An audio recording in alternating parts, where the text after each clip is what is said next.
Всем привет! Сегодня старый сериал «Поймай свою звезду». 2002 год, режиссер Ли Янг Су, в ролях Чон До Йон и Чо Ин Сун. Если не ошибаюсь, это первая главная роль Чо Ин Суна. Я смотрела год назад, сейчас пришлось пересматривать для обзора. На мой взгляд, очень хорошая актерская работа Чо Ин Сона. Глаза горят, видно, ему нравится то, что он делает. Ну, кратенько о сюжете. Брат Бада с сестрой, которую зовут Сора, живут в Сеуле. Брат является продюсером и продвигает одну молодую актрисульку Яэрин. Сестра мечтает выйти замуж за партнера брата, его зовут Дахун, так как ей уже 30 лет. И попав как-то на фестиваль в Пусане, они знакомятся с молодым портье Сонте, который не умеет читать, но мечтает стать актером. И помогая молодой актрисе на репетиции в одной сцене, он произвел огромное впечатление на брата главной героини, который пригласил его в Сеул попробоваться в актерстве.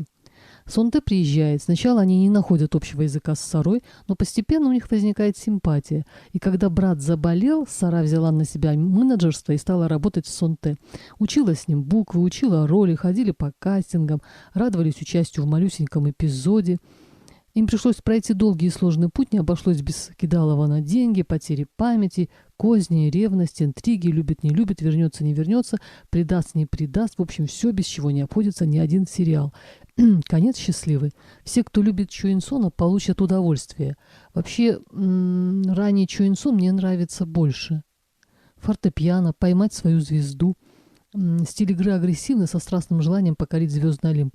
В этом сериале он очень органичен, как рыба в воде, высоченный красавец. Посмотрев сериал, я поняла, как невыносимо труден путь от начинающего непризнанного актера до звезды кумира миллионов. Сколько предстоит сыграть бессловесных ролей трупов в шестом ряду. Как нужно унижаться перед режиссерами, чтобы заполучить роль, не сломаться, все выдержать и выйти победителем. Пройти испытания медными трубами, всегда помнить о тех, кто в тебя верил и помог стать звездой. Вот об этом фильм. Чон До Йон тоже произвела впечатление, сыграв в начале фильма роль тупой бестолковой девушки, которая только и думала о том, чтобы пристроиться кому-нибудь на шею. Мне понравилась сцена, где она в школе или колледже, сдавая тесты, тыкала ручкой сидящую впереди подругу в надежде, что та ей поможет. Как мне знакомы эти двоечники, которые на халяву хотят пролезть везде. А самое смешное, что в моей практике были такие случаи, когда человек, списавший у меня, получил отметку выше, чем у меня. Это был верх несправедливости в моем понимании. Но когда брат потерял память, Соре пришлось взять ответственность за Сонте на себя и шаг за шагом, пройдя через все невзгоды, привести Сонте к успеху и в награду для себя получить любовь Сонте. Когда брат выписывался из больницы, Сара и Сонте искали деньги, чтобы оплатить больничный счет. Занимали у друзей. Сара пошла искать обручальное кольцо, которое ей подарил Дахун, и которое она со зла выкинула. Нашла и вернула в магазин, чтобы получить деньги. А за ужином брат, выписавшийся из больницы, не хотел есть. И Сора прочитала ему лекцию, что он должен есть, чтобы набраться сил, чтобы отомстить за все, вывести Сонте в люди, чтобы он затмил всех. Ее монолог был полон решимости и веры в то, что у них все получится. Так как Сара ничего не понимала в менеджерстве, и Сонте был новичком, они ходили в агентство и помогали с переездом, мыли, убирали, при случае пытались всучить директору портфолио Сонте. В общем, путались под ногами. И вот как-то режиссер попросил представить, что он поет под гитару любимой девушки. Что-то было связано с рекламой шоколада. И у него ничего не получалось. Тогда Сара сказала, что снимет сама ролик. Перед ней он будет не так скован. И действительно, она взяла в руки камеру, навела на него, а он, взяв в руки веник вместо гитары, преобразился. То ли Сора ему действительно нравилась, то ли он просто был талантлив. Его взгляд вдруг стал теплым и нежным, а легкая улыбка была дополнена грустью и любовью.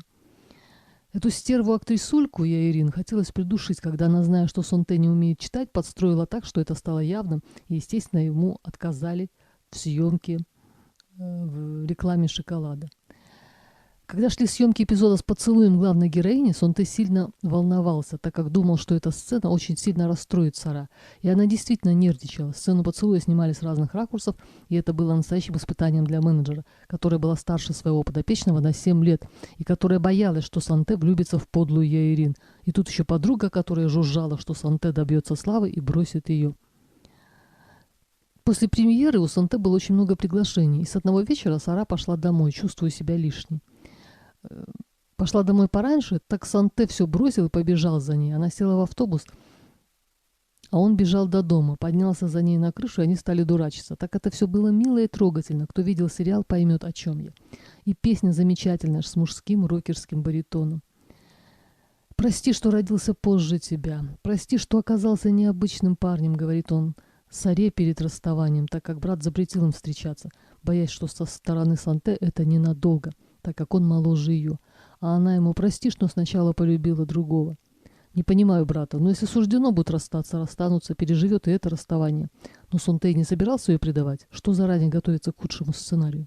Время идет, надо торопиться жить, наша жизнь так полна страданий, зачем прогнозировать дополнительные? Человек, выросший в приюте, видел отношения между братом и сестрой, и поэтому полюбил ее за доброе сердце. Второй раз пересмотрела сериал, и он меня нисколько не разочаровал. Вообще старые корейские сериалы очень сердечные и душевные. Всем рекомендую. Все на этом. Всем пока. Подписывайтесь, пожалуйста, на канал.